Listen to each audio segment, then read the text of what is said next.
Shadow Show. Shadow Show. Shadow Show.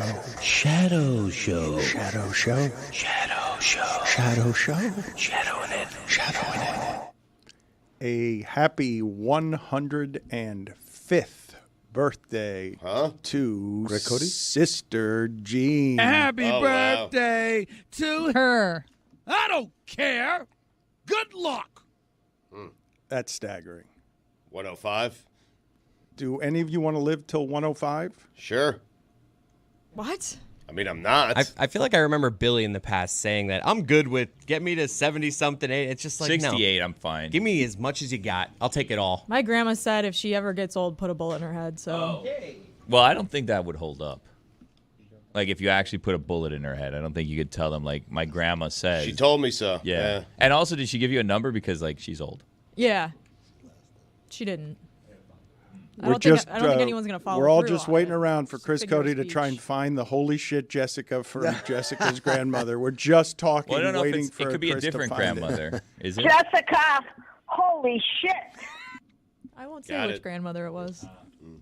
Oh, it could have been the other one.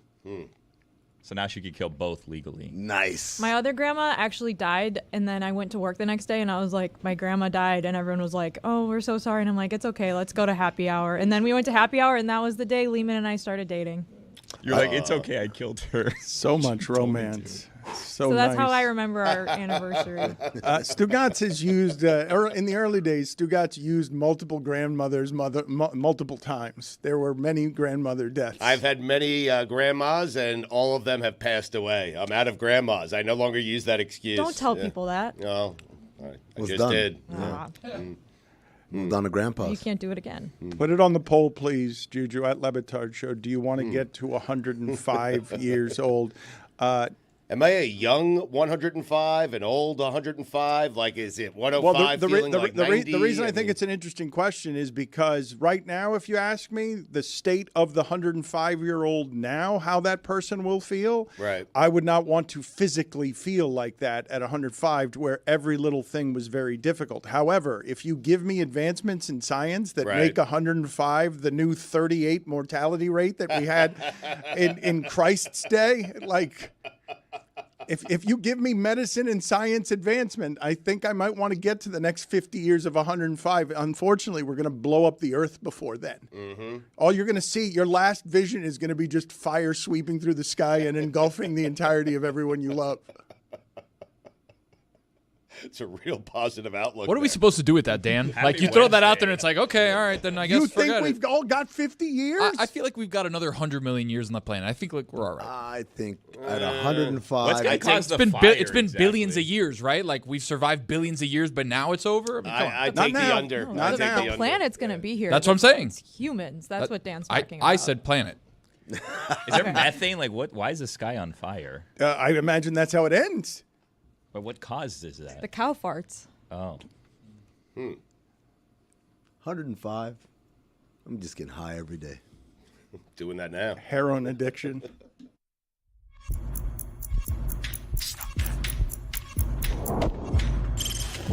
Stop that. Stop that. Stop that. I hear him chat to the noise, move too quick, can't stop for the talking.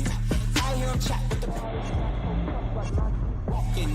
Just too sharp with the prize. White girls better tell me I'm awesome, yeah. Hot like fire on the pan. If you wanna touch my please use caution. Cold like 0 degrees. I'm out the cage, gotta let out the beast. Revolutionary, gotta let out the streets. Locked in a cage, I'ma let out the sheets. You can't go out, man, forget my peace. You take the west, I'll take on the east. I'ma put them in the cage, never let out the. I hear him chat to the noise, move too quick, can't stop for the talking. I hear him chat with the boys, man so tough, but mans keep walking, yeah. Just too sharp with the prize, white girls better tell me I'm awesome, yeah.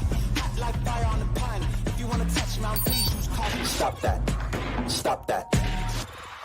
Stop that.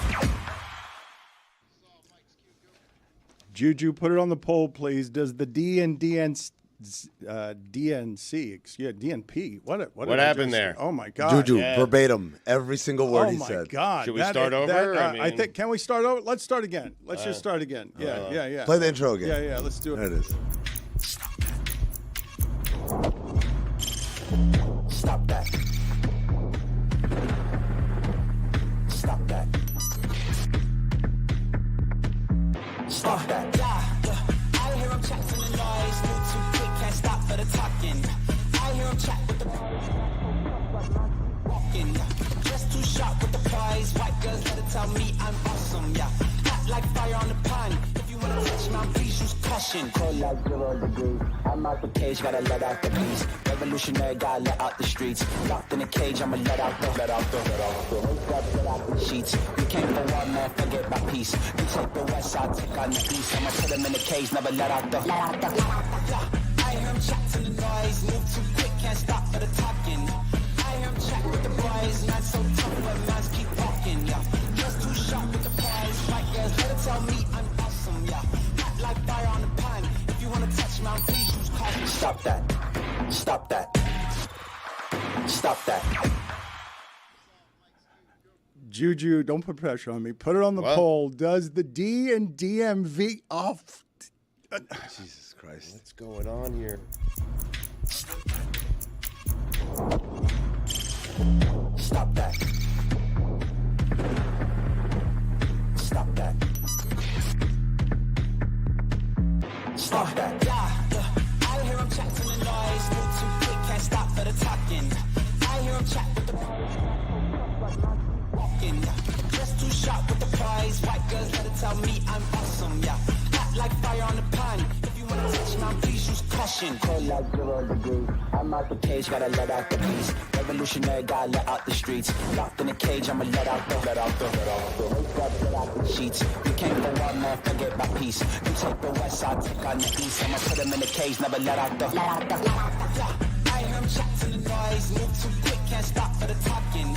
I hear him chat with the boys, not so tough, but mans keep walking, yeah. Just too sharp with the prize. White girls, let it tell me I'm awesome, yeah. Hot like fire on the pan. If you wanna touch me, please use caution. Stop that. Stop that. Stop that. It's not worth it anymore. It's not worth the pressure of it anymore. I'll go elsewhere conversationally. No, what does the D stand for? Yeah. DJ. Does the D and DNC stand for DJ because all of a sudden the Democratic Party is an actual party? It's the party of entertainment. I'd like this on the poll as well. Have Jay-Z and Alicia Keys knocked out Frank Sinatra on New York's anthem? Yes or no? That was controversial. I mean, correct me if I'm wrong. A lot of New Yorkers hate Empire State of Mind. It's a corny song. A lot of people have it in their do not play this at my wedding list when they get married in New York. Unless Hawk Tua is there, and then she says what she thinks it's wet dream. Concrete Jungle, Wet Dream Tomato. There you go, Concrete Jungle, Wet Dream Tomato. Wheelhouse. Locked in on Hawk Tua Girbillions? Like, what's up with that? Amin has trouble when he's been off for a week, flies red eye, and then starts in the morning. His energy is always bad. Like, it takes him 47 minutes to get the cobwebs off. I'm sorry. Let's do radio, morning radio. Hey, how's it going, guys? What a great day in Empire State of Mind. Hey, how about that song, Jessica? Hey, Billy, what's the name of the thing that Hawk Tua did? Was it Wet Tomato, Hot Dream, or what? How's it go? I don't know. I give the right answer. That's okay. No. Energy's got to be higher. Thank you. Energy's got to be higher. Counter penalty, 2 minutes rambling. Yeah. See ya. I'll be back with more energy. You guys wanted energy. You'll get energy. Exactly 47 minutes. Don't threaten us. You're going to do your job. You're going to be up and awake in the morning. Energy is what we want. You always sound sleepy when you come in, as if we're boring you, as if we're imposing on Count the Dings. Like, come in with some energy and do the show correctly, not sleepy. They're paying you a lot of money. Like, we're boring you, taking up your time. So, DJ? The thing that I wanted to talk about from last night wasn't that transfer of power. I can't believe what happened with Brian Flores. I am stunned that the shift is such in that sport that, hey, guys, quarterbacks have taken over. Coaches and that style, we'll see you on the way down. You're going to have to get out in a press conference to try and save your job, and you're going to need 2 actual Vikings next to you on the stage because you need the support. That's crazy. What I saw yesterday, Stugotz, stunned me. That Tua says, you're a terrible person, and Flores has to get out there on his knees and be like, my bad, man. What'd you learn, coach? Don't be mean to the quarterback because I have the same record as McDaniel, and I'm a lot better in December than McDaniel is, and no one looks at it that way because they look at Tua and they say, me failing. That's what they see, and I got to save my job, and I got to bring 2 players out with me to stand support. Couldn't believe what I saw yesterday. I was impressed, for what it's worth, with Flores for having that response, for taking what Tua said and saying, hey, I need to do better. I need to be a better person because, and a lot of people will say, what's he going to say in that spot? But that's what you say in that spot. No, but you say, what's he going to say in that spot? Not what he did. Not many coaches do it that way, and I could be cynical about it and call it a desperation to stay in the league when he's got a few friends. He's been throwing lifelines like Tomlin had to throw. Man, they all saw what happened to Kaepernick. Like a lawsuit against the league for racism. You need friends. If you ever want to get to your dreams again and people not to remember you is, yeah, you had McDaniel's results. You did. You were better in December. But people look at you and say, you screwed up Tua. You couldn't put the pieces around him, and now he's in job-saving mode. That is crazy. But comparing his record to McDaniel also is not including – you're giving his record his last 2 seasons when he had Tua. You're not giving his record without Tua, which is worse without him than it was with him. What Flores overtook, people forget this now, was a tanking team that Dominique Foxworth said was unethical to field because they were going to get trampled by the pros. It was a low payroll, and they were totally in rebuilding. That's not what McDaniel has. Like, McDaniel could have saved Tua with all of the pieces they put around him. That's not what Flores had here. Like, that was a tanking football team that he somehow got to a record that was a lot better than any of us thought it would be, with a quarterback who had the worst offensive line in the league and the worst separation from his receivers in the league. But McDaniel's getting the best Tua that we've seen. Flores did not take the opportunity to go out and get the best Tua. Perhaps it would have been different for him. Stugotz, this is the part that's hugely fascinating to me. That business, the scoreboard tells all, it's results, not perception. But Flores is buried right now under perception. And he had to bring 2 players out. Hey, tell the guys I'm okay. Please tell everybody in the league that I'm not a bad dude because Tua said a sentence. I'm a terrible person, and I run the risk of him wrecking the rest of my career if I don't stand up here and handle this press conference correctly. That's crazy to me. That's crazy. A few years ago, this guy was a Belichick disciple who had all the power. All the Belichick disciples behave like Belichick, and all of them have failed. Like every last one of them. And so what do you get in the locker room now with the Dolphins? You get a coach who's an ally, and you get a Tua who's paid and confident, and now the expectations come, and we will see what the results are. But Flores left the team where the results, Stugotz, were McDaniel-ish. It just didn't look as sexy because nobody wanted to win with defense instead of offense. I think if Flores wanted to make a statement about Tua, he shouldn't have brought defensive players or other guys. He should have brought the quarterbacks with him to be like, see, Sam Darnold's here, J.J. McCarthy on a crutches, be like, look, see, the quarterbacks say I'm good. But he's a defensive coordinator. I know, but he dealt with Tua because he was a head coach. I hear you. Tony, you're making it worse if you walk out with Sam Darnold. You can't do that. You can't do it. All he really did was come out and say, hey, I've changed. I decided I've changed. And he put it to rest so that this doesn't become a thing going on. Like, he addressed it the next day to try to kind of end it, which it will. Once games start, I don't think that people are going to be as fascinated with this as they are. Like, it'll always be kind of a thing that you think of when you think of Brian Flores, but it's going to go away once the games start. Yeah, but imagine J.J. McCarthy going up there on crutches with a season-ending knee injury and being like, that's my defensive coordinator. That buys you a lot. He doesn't even know him. Doesn't matter. Let's listen to Flores because we're talking about it. Some people haven't heard it. Let's hear what Flores' response was to Tua. I'm always going to have a high standard. And I think, look, I've done a lot of reflecting and, on the situation, reflecting on the situation, communication. I think there's things that I could do better, for sure. And I've grown in that way. And I try to apply the things that I could do better and the things that I've learned, over the last, 2-3 years. But I would say over the long haul, I've had a lot of great relationships over my 21-year career here in the league. Players, coaches, personnel, equipment, people in the kitchen. I mean, really across the board. I've had a lot of great relationships. I'm going to continue to do that. But I'm also always looking to get better and involved. No different than as a coach, whether it's schematics or personnel or evaluations. I'm always looking to get better. I'm always looking for dialogue in meetings with coaches, with players. I don't care where a good idea comes from. You guys have heard me say that. And, I'm open to getting better. And that's always always my mindset. Stugotz, he did handle it well. Mm-hmm. That is what humbling sounds like. I'm not used to the football coaches getting out there and being that kind of humbled, especially the tough guy ones. Right. That wasn't quite, I'm sorry, and I would have liked some specifics on what it is he's learned, to not tell his quarterback that he sucks, or what he's learned specifically about positive reinforcement. But to me, the most interesting part of all of that is, in that sport where the evolution is always having the 21-year-old hunt down the 31-year-old, the fact that the power shift is such that these guys don't have Daddy Belichick out there anymore to protect them as the savior of the league, and to see that fall be that precipitous, where he gets here, does a good job.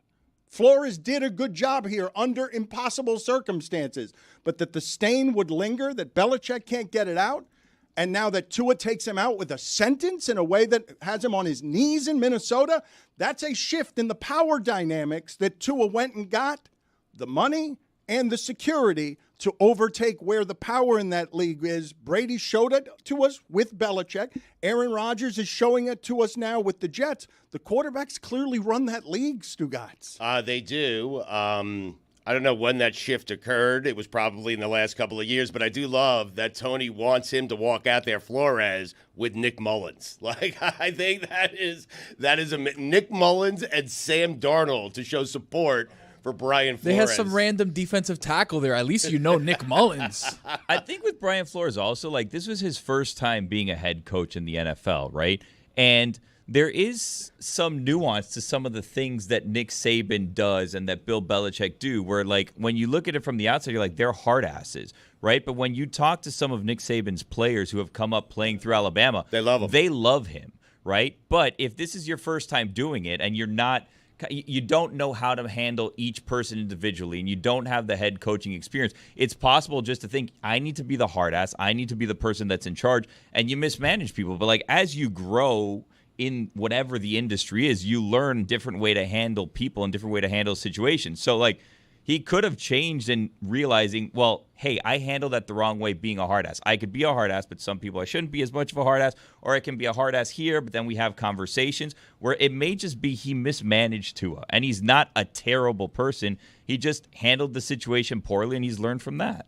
To your point, Billy, one of my friends, Marshall Newhouse, he's a great follow on Twitter, played for Bill Belichick, and he tweeted this out yesterday. He said, I can assure anyone trying to justify Flores' alleged coaching style behavior with he's a Belichick disciple doesn't know how Bill led people all these years. Bill was far from warm and fuzzy all the time. He had an unwavering sense of accountability. The record speaks for itself. However, he loved football and he loved players. He absolutely revered what it takes to sacrifice and play this game. He may not have been outwardly cordial all the time about it, but there's no shortage of respect that Bill had for the game and for the players involved. So I think, to your point, Billy, there is probably a misunderstanding from people on the outside watching different coaching styles versus what people may have actually felt in those locker rooms. And so to, like, write it off as, like, well, Bill Belichick and Nick Saban and Brian Flores they're all like these hardo guys. Like, there is probably nuance to it. And to your point, I think different players probably have different experiences themselves with how they receive some of the criticism or the coaching that they're getting from these coaches. I'd say even within the same locker room, you have different perceptions of the way that they are, right? Like, you're always going to have a disgruntled former player of Belichick or Saban or whoever that feels like they were wronged, and they don't have that good feeling towards their former coach. Like, Tua did not have a good relationship with him, obviously, right? But that's not to say that former Dolphins don't like Brian Flores or don't think that he did a good job. Tua said all other members of my draft class as well. Amin could speak to this because you have to have a combination of ingredients, Stugotz. The first word in tough love is tough, but you better have something that resembles the love somewhere in there. You can disrespect me if I know that you are someone who actually respects me, and I also respect. But the relationship has to be real, and it has to be not of reputation. Like, it has to be born of you having endured things. Tua comes into the league. He's a novice. He doesn't have any confidence. The first coach he's getting is not giving him anything that resembles care. It's the opposite of that. You can be tough on your players, but Dan, you said it perfectly. You have to show signs if you're a coach. You can be both. I can be tough on you, and at times I'm going to show you just how much I care about you. Players need to know that you're in this with them, that you actually care about them outside of the football field. You care about them. You care about their family. But this is a discussion about Flores not preparing himself in his first head coaching job for his quarterback and what makes his quarterback, tick. And if I'm him, I talk to Nick Saban. I talk to people who know him. Dan, you can't just treat everyone the same way. I don't care. Yes. I don't care how much experience you have. Stugotz. There are 75 men there. Yes. You don't treat them all the same way. Understood, Stugotz. But when your standard at the position is all you've known there is Brady, you might have an unreasonable standard for where it is your quarterback play should be. I think Brady showed you at the end that he was tired of being treated that way. Well, Tua also joined the league in like somewhat of a transitional phase, right? Just like not just in the league, but societally, right? Where beforehand, like all the rookies were hazed and they had to prove themselves and they had their heads shaved and they were like bullied essentially, right? And he joined the league where it was kind of like, well, that's not happening anymore. But you have a head coach who's come up as an assistant coach in situations where that was kind of the norm. So I could see him thinking, well, like, this is just how we treat the rookies. Prove yourself.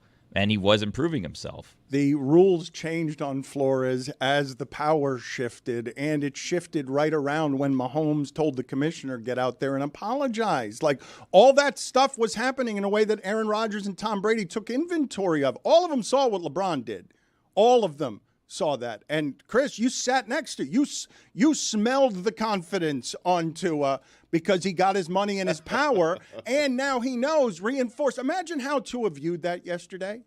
Imagine how Tua, this person who derailed my confidence at a time I was fragile, I decided to finally unload on him. And then he watched as the guy has to get out there with two literal Vikings. They should have been wearing horns and furs for protection because of what he's about to do, a press conference that he's had to get consulting on how to handle as a defensive coordinator. I think support is better than protection, right? You know what I mean, though? Like, just they're standing like soldiers next to him because he needs – I mean, the whole thing was strange. Why didn't he just get on that yacht with Stephen Ross and Tom Brady, allegedly? Like, why was that the point of integrity? Like, Brady would be going into the Hall of Fame 5 years from now as a Dolphin. I will not cheat. I will not get on that yacht. That's against the rules. Come on, man.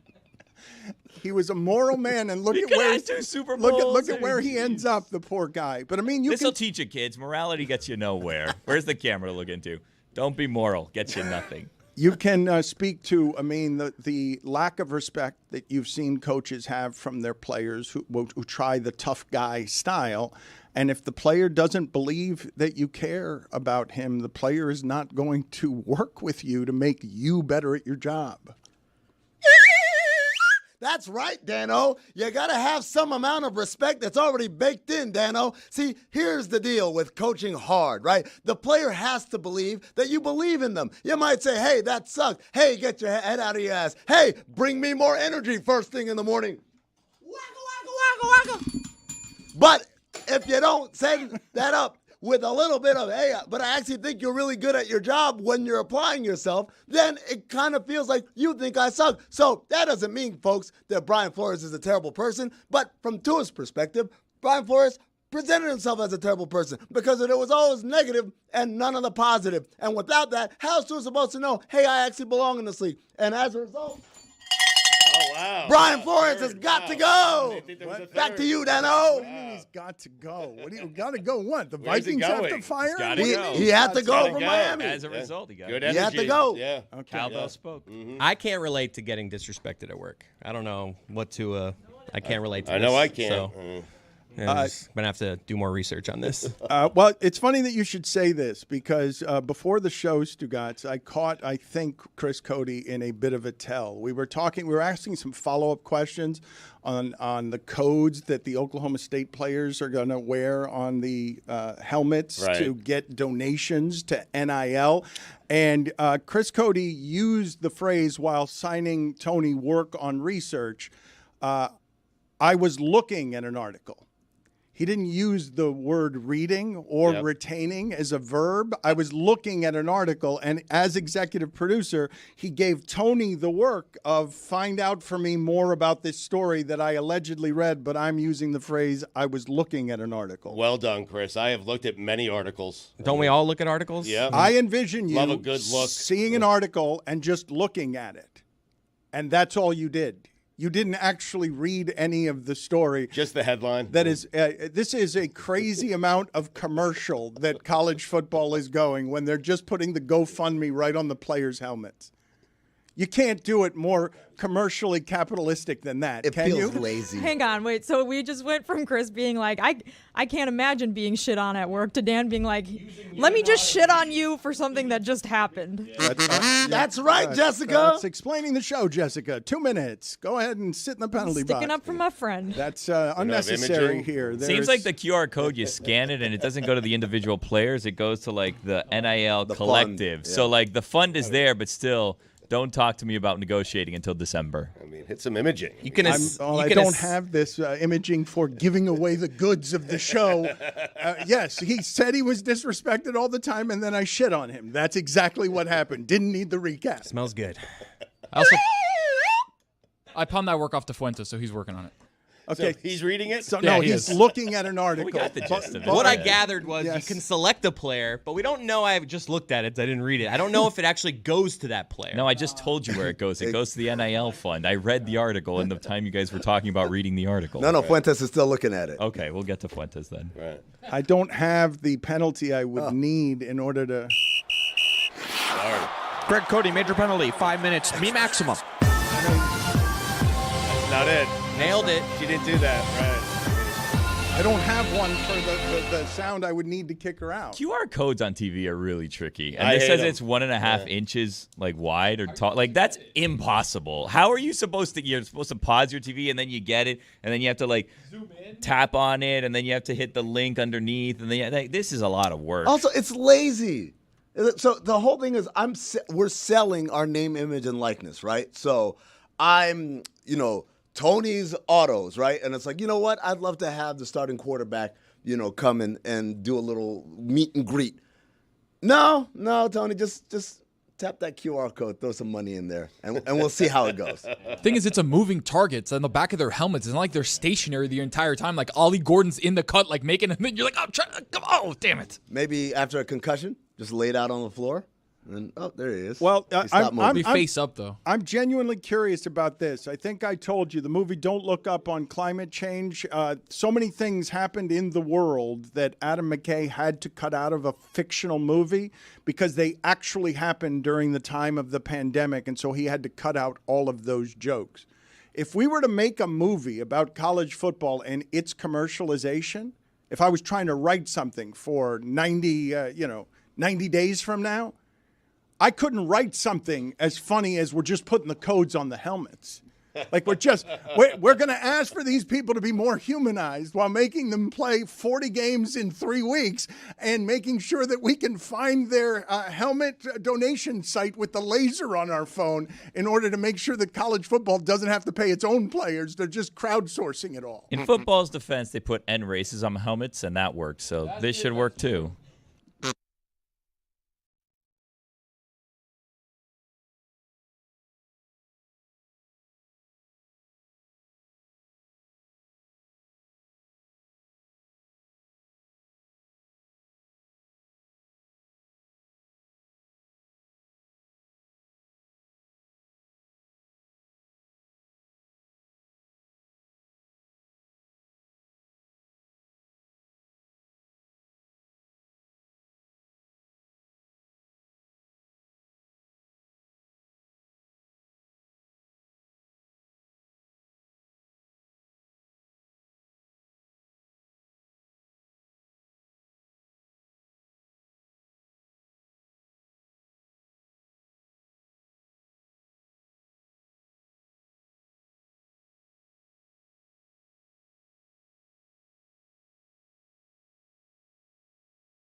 Dan Leotard. Go ahead, Billy. Ask him your question. Is gymnastics possibly corrupt? Oh, wow. Wow. Stugotz. I got some phlegm in my mouth, yeah. It's okay. Yeah. Is gymnastics possibly corrupt? This is Dan Leotard Show. with the Stugotz. The return of the rejoin with some canned music here. I miss a rejoin, man. This is our canned music. This is our musical. Almost Grammy nominated. Almost Grammy nominated. That's right. David Sampson of Nothing Personal is with us. You could catch his show every day, 8 a.m. live. He does a solo show unlike any that I've seen in the sports media market, where he's just flying through 50 minutes by himself, doing a lot of stuff that other people are not doing. Can we play some video for him, please, of Robert De Niro? Because, Samson, we were discussing earlier this week, De Niro, is he a top 5 movie star for you of all time? Yes or no question, no elaboration? No. All right, let's get this video here of Robert De Niro jumping off a boat, because his last 10 years have not been excellence personified. Let's see what we've got here. Yes. So crazy. Yes, that is a late 80s. Looks like he got pushed. Early 80s Robert De Niro. Where do you place him in the pantheon there, Samson? Well, it's way too much splash. So that entry to the water was well below average. But maybe he's trying to entertain his new child. So that could have been what he was doing. But if you're asking as an actor, he's certainly done some amazing movies and amazing roles that I've loved, but I think his reputation is far greater had he not lived this long and done this many bad movies. I think that's hurt him. Can we watch the dive again? I'm sorry. It just does. It's very uncoordinated. Yeah. I would be concerned if this were my grandpa or my father, which he could be both, or my husband. This shouldn't be an 80-year-old jumping from this height. That seems generally unsound. By the way, if you look, his shorts go down in the water. He has to pull them back up. So we could have almost seen a little bald eagle. Really? A little bald eagle. Dan, I'm watching the replays of this video. I don't think he jumped. I think the word you want to give is plummeted. He plummeted. I think he fell. Yeah, he fell off. Yeah, right. poor guy. Yes. Twists and turns aplenty on that billionaire missing boat situation yesterday. Dan. I don't know if you saw that. We can get to that later. I feel like there would be more panic if he fell. It seemed like people were like, this is fun. Good, clean fun. So crazy. He seems fine. Billy, what are the updates in the missing billionaire story? Is it indeed an inside job? Because I really do think that Stugotz at all time has a heist movie playing in his head. Well, so it turns out that a water spout just came out of nowhere and attacked this boat. Wait, what are you putting in your hand? Do you know what a water spout is? They all come out of nowhere. Yeah. No, I know, but this is the only boat that was hit. So, like, this boat that was filled with the billionaire that is now missing and a number of powerful people, some of which had kind of some questionable situations going on behind the scenes. This water spout just went and hit this boat, sunk the boat, and then didn't damage anything else. It's almost as though somehow this water spout knew. So not an inside job. Well, so I was right. Here's the thing about water spouts. Itsy Bitsy Spider survived. I don't think that that's a thing about water spouts. You keep believing the water spout theory, okay? Because the more ridiculous the theory is, the more likely I am to tell you inside job. I mean, who's going to buy that? Get out of here. Again, the heist movie is playing on an endless loop Water in spout. Stugotz's head. Samson, did you find Brian Flores' reaction yesterday as interesting as I did?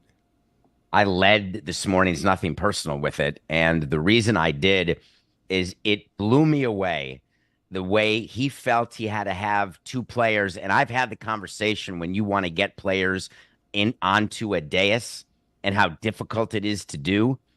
And he needed two players by his side as some sort of show of strength. And you touched on it earlier in the show. I don't think it made him look stronger when he talked about how genuinely happy he is for Tua, or when he mentioned the fact that he has nothing against him. He wishes him nothing but the best. And by the way, look at the leadership and friendship I got to my left and my right. I think it made him look weaker, though we did have to address the media. I would have preferred a far different approach, which was, hey, listen, there were a lot of reasons it didn't work out in Miami. Tua's play was part of that, but not the entire thing. I obviously have moved on, and I'm all about the Vikings. I don't think I needed to hear him say I've corrected and I've improved and I want to be better. I think it was a bunch of horse hockey. Wait a minute. Why would you be against accountability there? You want him to just...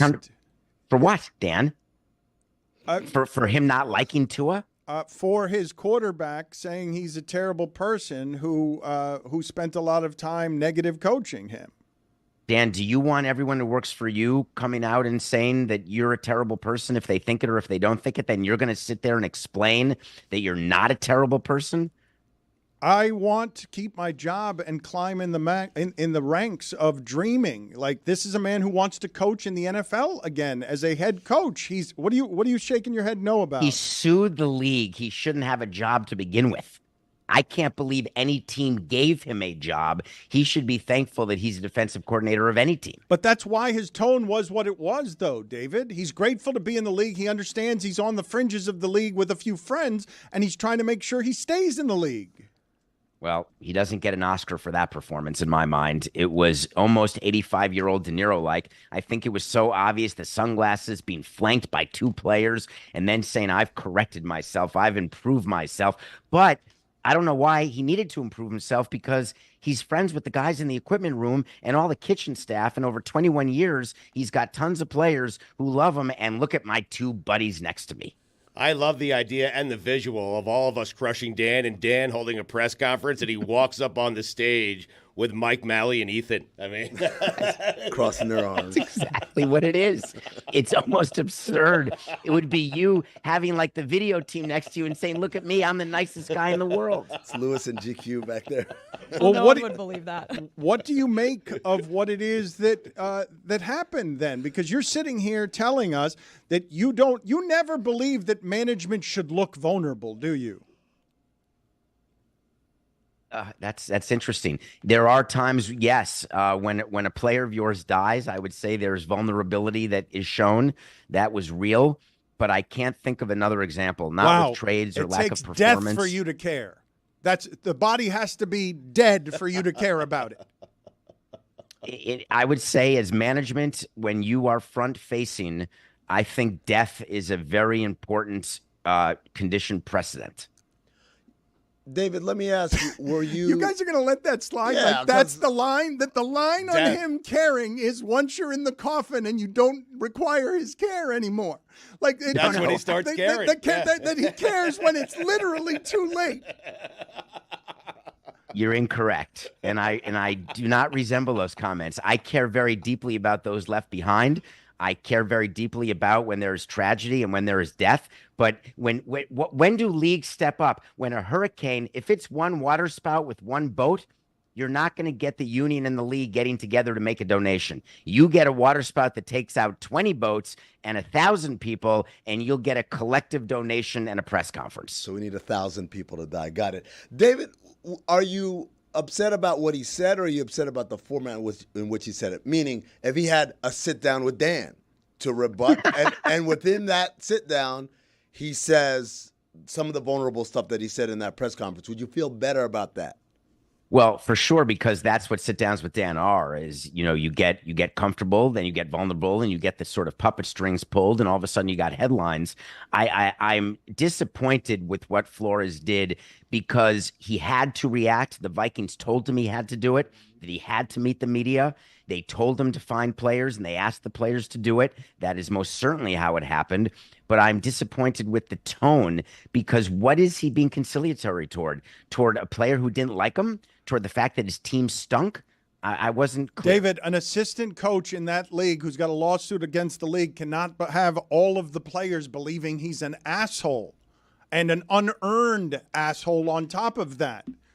Like, he can't have he will not have the respect of any players. What Tua just did to him is damaging in a way that gets to other players, because Tua's not that, the quarterback position doesn't do that. And Tua specifically, everyone knows he's a decent person. So when he does it, the words carry more weight. But in his defense, he's been on two teams since, and he's coached other players, right? Like, I'm sure every coach in the league has a player, at least one, thinking they're a giant asshole, right? So this is just the one that Thinking it vocalized and yeah, but that's a big difference in Saying that it out sport. loud, yeah. Like it's like the Army. Well, do you think that there's people on teams that are like, well, I don't know about this Brian Flores, but as soon as Tua said he's an asshole, like, well, I can't play for him. Their coach is probably an asshole.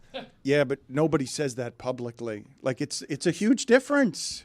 The idea that you would say it out loud on the record unequivocally makes it way worse than just the prevailing notion that everyone's got an asshole. But he also waited till he had job security to do that. Yes, he did. Of course. And success. And new teeth. And money. Yeah. It's very interesting to me that Tua decided to do this now and decided in the way in which he did it.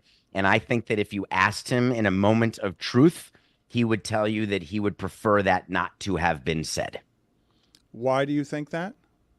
Because that's a type of distraction. McDaniel had to deal with it. They're about to start a season. There's no upside to what Tua did. It's great for content. It's a great interview. What's the downside? What's the downside in his locker room?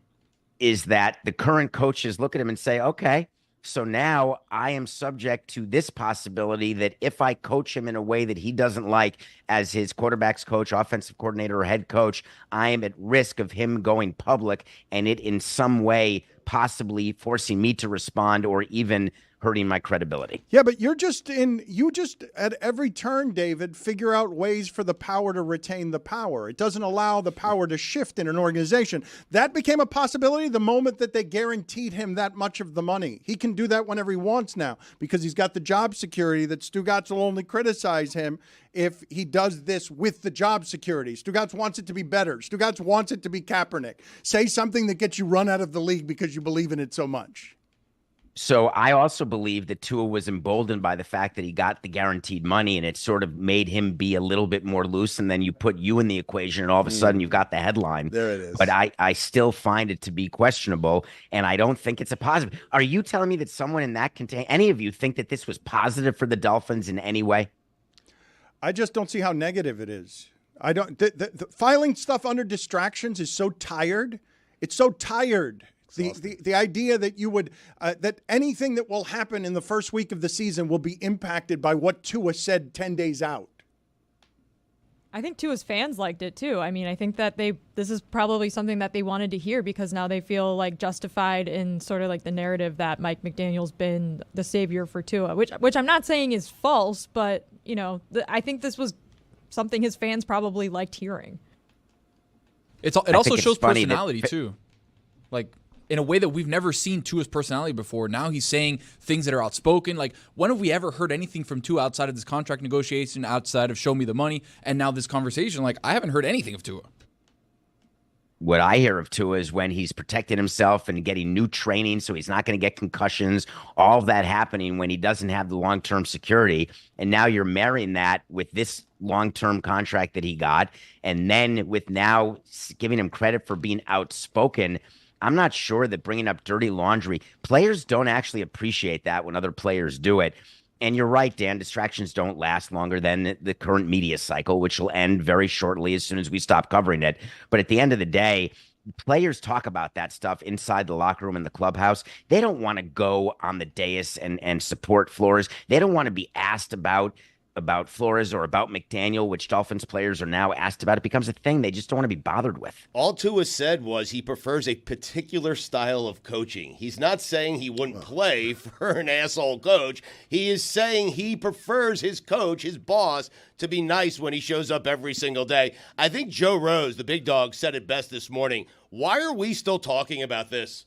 I think the thing with Tua too, like as much as we want to praise, like, oh, look how outspoken he is, look at his personality, look at this, like ultimately anyone, what they want down here is for him to win a playoff game. Like if he doesn't win a playoff game, be as outspoken as you want. Like I don't want to hear it from you. Win a playoff game. He also called him a terrible person. Yeah, a bit, yeah. I wonder if he would. I honestly wonder if he would take back as strong as he was if you were to ask him again, because he seems in interviews that you've seen as like a decent person and like. Calling someone, saying you're a jerk, whatever, but like terrible person is like very personal. And it feels like it goes a little bit farther than maybe intended. But if you think Tua is a decent guy, if you think he's a good guy, if you've never heard Tua like that, think how bad it must have been for Tua for him to say You know what, though? I'd make a qualifier here on nuance. I don't think he actually meant to call Flores a terrible person. I think he was using the hypothetical. Imagine you wake up every morning and you have a terrible person behind you saying bad things all the time. I didn't actually think that he was directing that. That is kind of implying if he said it that way. No, I know, but he was trying to make. I asked him to explain it to me in practical terms, and he says, "This is as dumb as I can do it here. Someone terrible behind you is telling you suck all the time. You suck all the time." Can you imagine what that would feel like? Terrible. David, what did you make of the Marlins and what they're doing with ticket pricing? Do you can you explain to us what's real and what's perception there? So what's real is that they announced 6,794 at Marlins Park last night against the Diamondbacks. I can't believe they allowed that to be the announced attendance on the day that they're in the news cycle getting attention for this new season ticket plan, which is not new. It's something that we've done over 20 years, and every team does it. They're called flex season tickets. Meaning, hey, we know you don't want to come to 81 games because if you do, you're sort of an overwhelming super fan. Come to any amount of games you want, sit wherever you want, which is sort of like buying an individual ticket in advance. But the reason we want to call it a season ticket is we want you to pay now so we can keep track of our revenue, so we can figure out what our payroll is going to be. All they're trying to do is get money up front from people who would normally buy one game at a time, and then you make up a bunch of benefits that no one takes advantage of and don't really matter at the end of the day, and you get some good articles written about you. The NFL is running its business impeccably. They are far and ahead of everybody in everything they're doing to monetize.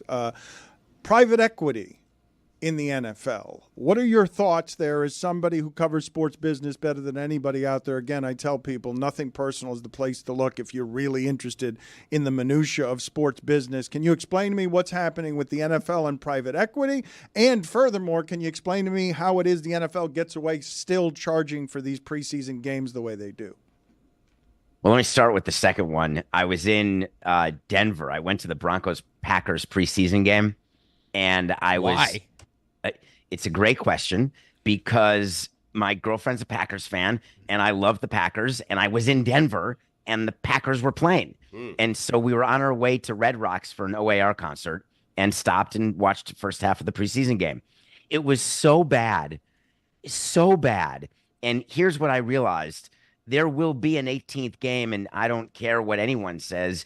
It doesn't matter what the union says or what management says. It is a fait accompli that there'll be an 18th game, and it will be in exchange for one fewer preseason game. Fans aren't interested. They're not gambling as much on preseason games. Nobody plays. It was a high school team, basically, who played for the Packers. Jordan Love was there in his skivvies along with half the other starting players.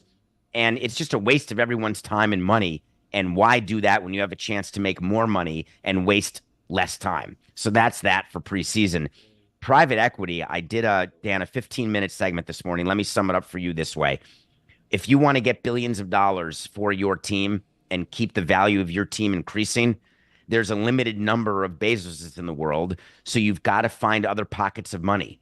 And what private equity means is you take all your money, Dan, you put it together with everybody's money, and you look for investments that give you a return on that investment. And it turns out that owning sports teams is a good investment.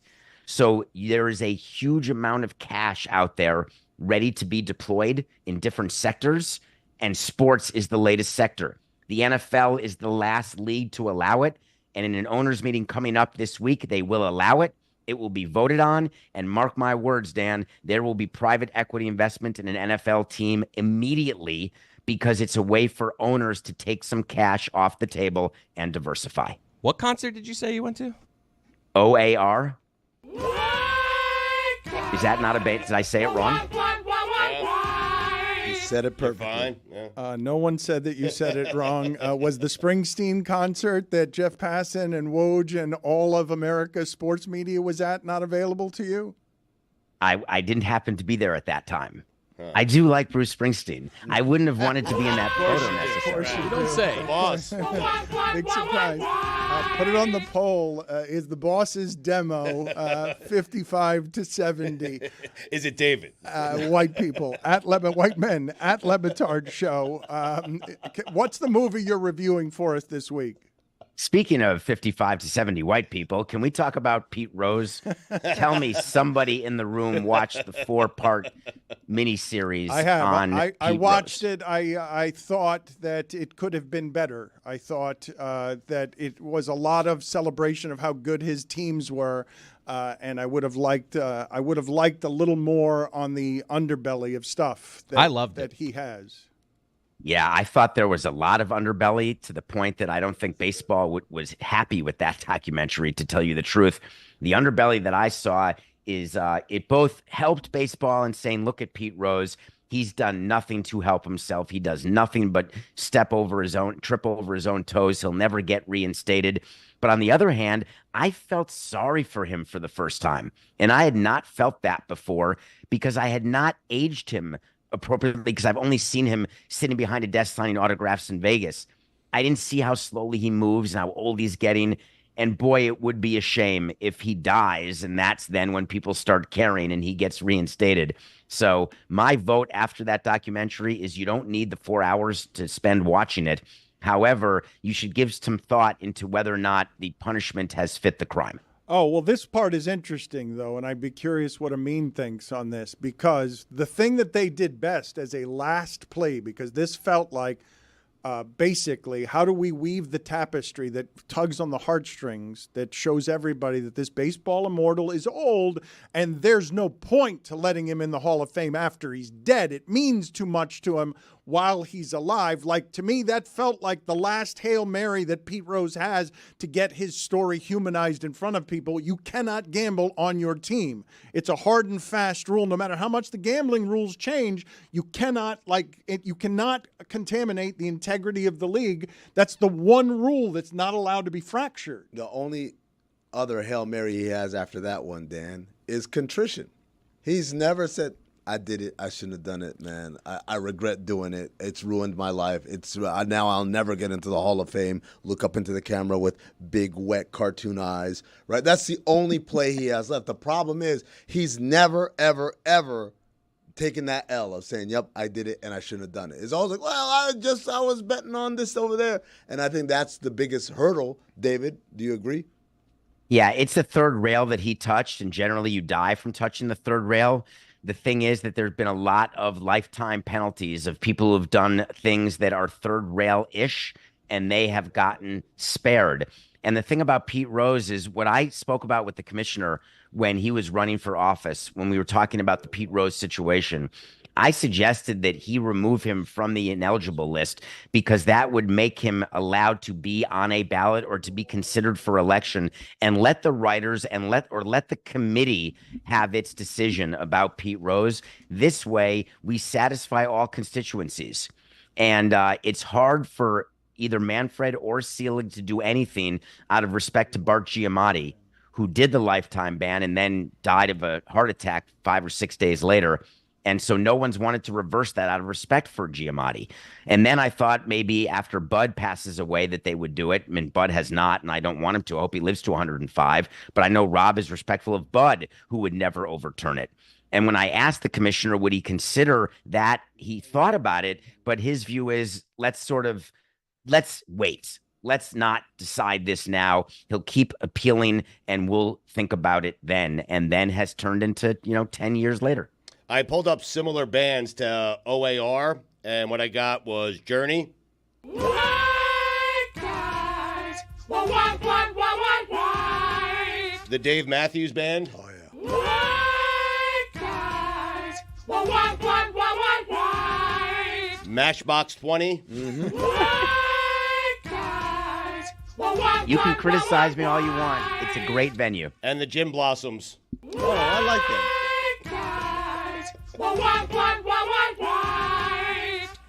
Jessica, are you learning right now that Bart Giamatti is the father of Paul Giamatti? No, I did actually know that. I was recently on Paul's wiki page because I watched The Holdovers, and he's such a damn cutie, that Paul. Love him. I learned that his father died less than a week after banning Pete Rose. See you later, David. Left out Sister Hazel.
In the chat room today, a comedian and longtime friend of the show who's appeared on DLS dozens of times. He's a former cast member of Mad TV. Let's get into it with Frank Caliendo. WrestleMania 24 is coming up. Let me tell you something, brother. When these pythons get around you, you're not going to feel anything. What is this? Is that Walton as a wrestler? Absolutely. Wait a minute. There might be some good work to be done here. What would Pacino sound like as a wrestler? I'm trying to think of things I could say, Dan. What do wrestlers say? Come on, you're great at the wrestling. No, it's always, let me tell you something, brother, followed by what they're going to do to you. Right, well, go ahead. Let me tell you something, brother. I'm going to take a steel chair and knock it upside your head. There you go. There it is. What else? Pretty good. What else are you going to do? Me? Yeah. Man, I don't know if we can discuss that on the radio. No, all right. Wait a minute. Secret party of two. All right. Enough with the Al Pacino. What would Jeff Goldblum sound like as a wrestler? Yes. Let me tell you something, brother. I'm coming down. I'm going to come down on you like you've never been come down on before. I'm going to take the fury that builds inside of me every day. When I think of myself, I look in the mirror, I say, hi, I'm going to train. Yes, I'm going to say my prayers. What else am I going to do? Eat my vitamins like all the other Goldblum maniacs out there. You better look out when the Goldblum comes down on you. See, you like the game now, Caliendo. What about Adam Sandler? What if Adam Sandler were a wrestler? Let's see. Let me tell you something, brother. I don't know, Daddy. I got to the. Let me tell you something, brother. Pardon, I don't have a special move. A chair. The chair is good over the head. The chair's been used. Let me try. I'm going to pile drive your neck into the canvas. What about Jim Rome? Jim Rome would be a great wrestler. Let me tell you something, brother. Guess what's going to happen here? You don't have to guess because I'm going to show you. Incredible. Give me one round with you and you'll be done. Hey, where's Kamal, you gun and giant right now? What? Is Mr. Fuji going to try and throw some dust? Where's that guy been? Hey, guess what? I don't care who you have in your corner. I don't care if you have Rowdy Roddy Piper in a skirt. It does not matter to me. Ridiculous. We interviewed, you're not going to believe this, but as part of our Super Bowl coverage, I'm not even making this up, Caliendo, we interviewed Kamala, the Ugandan giant. I'm not making this Dude up. could jump over Hulk Hogan. Literally leapt him. That's ridiculous. Big guy jump over another guy, especially when he's 400 pounds. Big John Stud. Ask me a question, Dan. Let's see, Ted Knight, do you... No, ask me a question. I'm sorry, Jim, excuse me. Whoa. Hey, whoa. Jim Rome is who's going to be the winner of the Pro Bowl? The winner of the Pro Bowl will be the AFC. Big John Stud. So do you want to do it with random wrestlers, or you just want to do it with him? I think it's just ends everything with Big John Stud. Okay. It is. It sounds menacing. It's funny. And I think that needs to be your closing. Instead of instead of out, you need to do that. Big John Stud. Big John Stud. But why is Jim Rome the one most excited about talking about these Just things? because they sound great coming out of me. Captain Louis Albano. Hey, do you have any rubber bands? Just staple them to this guy's face. Abdullah the Butcher? Come on. I love talking wrestling with Rome. The great Kabuki? Kabuki. Loved his theater. Jake the Snake Roberts. It's okay. Hey, guess what? Vince McMahon. Guess what's in the sack? How can you have no idea what's in that sack? Every time that sack came out, what came out of it? There's a snake. I have no idea what's in the sack. There's always Guess what's in the sack, Vince?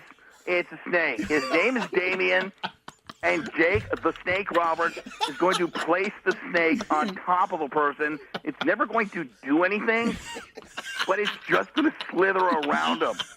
And then, Vince, you're going to go crazy as though the snake is smothering him. Big John Stud.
This episode of the Dan Le Batard Show is presented by Smirnoff. We do game days. Please drink responsibly. The Smirnoff Company, New York City, New York. Let me get that ambient sound out there so it feels like a press conference. I just want to start off by saying I am genuinely happy for Amin, for Jessica. I wish them nothing but the best. Relationships are important to me. They've always been important to me. It's important to me to have relationships with people who work around me whose names I don't know because they haven't been here long enough. I just wanted to tell Amin and Jessica that I may have been a little hard on them. I've done some learning since the first hour. I want to have a positive impact on people. Terrible person.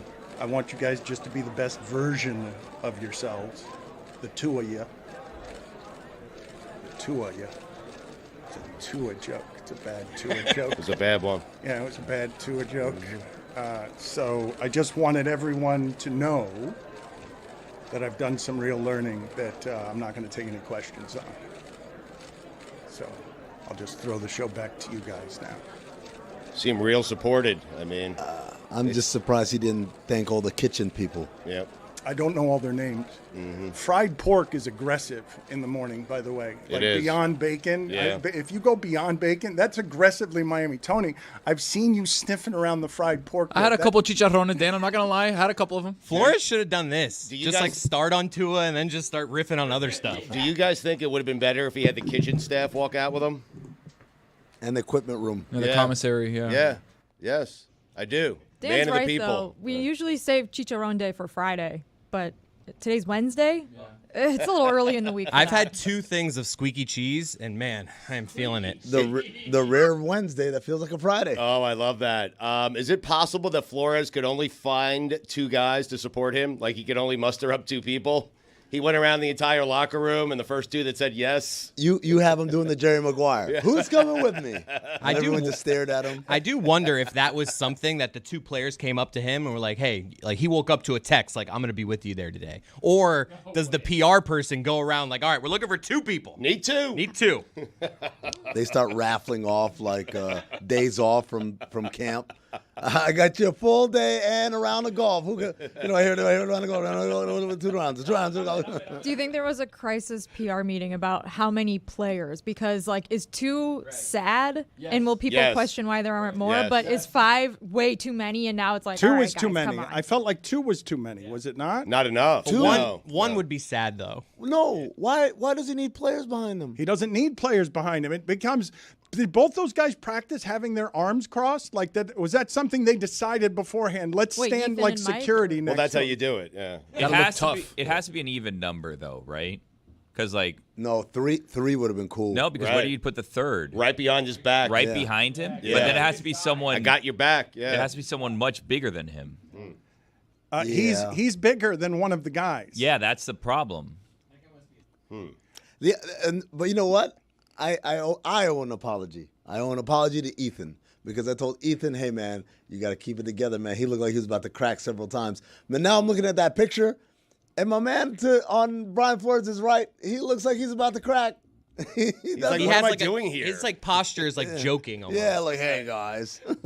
0 is the number of players that it needed to be. And I want to circle back on what it is that we were talking about, which is, Billy, you've grown up around Cuban culture all your life, so it's normal, chicharrones. But fried pork at 8 in the morning is aggressive. So beyond bacon.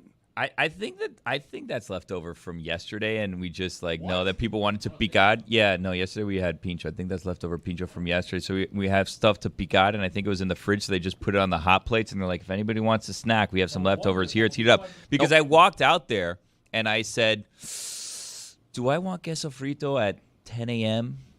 Yes. Is this going to be good for my tummy? No. It was extra squeaky today. I guess it being from yesterday makes sense. Yeah, but man, you warm that thing up. It tasted good, and if you toss that in the air fryer, I'm sure it's the greatest thing that's ever been consumed on Earth. I think the problem is that the queso frito and the chicharron were ordered for Lewis's birthday, but Lewis, we found out, has multiple birthdays, so there's some sort of Weird, discrepancy happening right now with it being served on both days. I've learned here if parties don't go exactly as planned, we just cancel them. even if your pregnant wife is sitting in the corner. Now, Billy, can I just ask a question again? You said yesterday you guys had pinche? Is that what you said? No, pincho. Pincho Factory. Yeah, it's the name of a restaurant, local. You want to go? I'll take you one day. Well, the other words. Wait, where did the flan come from this morning, Amin? That looks It came good. from last week. He left it from last week. Isn't pincho just shish kebab in Spanish? Isn't that what un pincho is? Oh, it's more than just that. They do a lot of stuff. Literally, they do burgers. yes, it They is do a just guayaba pastelito burger where the two buns are pastelitos de guayaba, and then you put a burger in between. It's incredible. That sounds pretty good, actually. I will say it again, though. At Le Batard Show, Juju put it on the poll. Is fried pork and fried cheese before 10 a.m. too aggressive? Of course it is. Because I was alarmed at the amount of chicharron sniffers there were out there. That doesn't Deeply sound right. unhealthy. It's keto, Dan. It's healthy. You're good. Cheese and meat. Yeah, yes. Down the gullet. Yes, no carbs, but generally fried pork. It's got that much fat on it. It was more fat than pork. There's a hard part too, Popo. Aquí me rompo el diente. I had to send a special message on Friday. Please don't give Willow any chicharron because usually Roy, he's standing there in front of the bacon because normally we just have regular bacon and normally he's just doling it out to her. No, And I said, that'll "Please, that'll no give a chicharron." dog the runs. I don't want her to get pancreatitis. Yes, that a dog can eat bacon. That what is out there is too aggressive. Stugotz, I wanted to talk about what happened last night.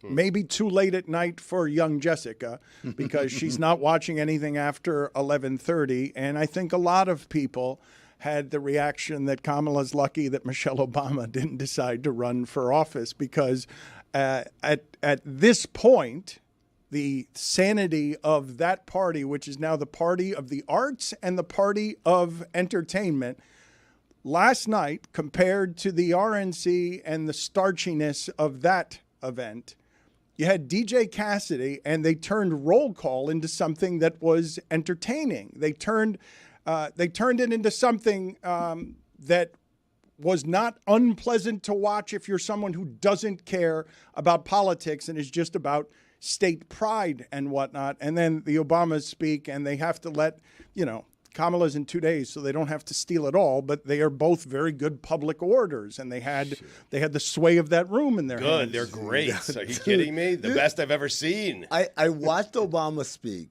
Barack, and I thought to myself, damn, can you imagine if he was running?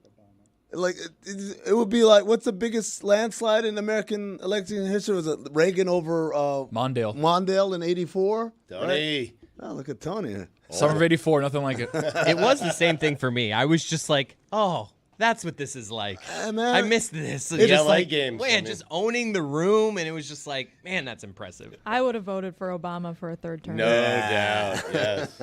So what's happened in the last 12 years, because it's weird, Stugotz, I do recall in the last 12 years, I remember our show reacting to the politics of the time and the general stupidity of George Bush and starting wars in countries that didn't do the things to us that we were accusing them of. Barack Obama came in as one man representing hope. And I remember telling people at the time, he's just one man. He can't do much of anything against an entirely corrupt system. But he ran on a platform of hope. A lot has changed in the last 12 years, and it's harder and harder to hope. But what he articulated last night was something that sounded like hope and was surrounded by a party and DJs. I know these ideas can feel pretty naive right now. We live in a time of such confusion and rancor, with a culture that puts a premium on things that don't last. Money, fame, status, likes.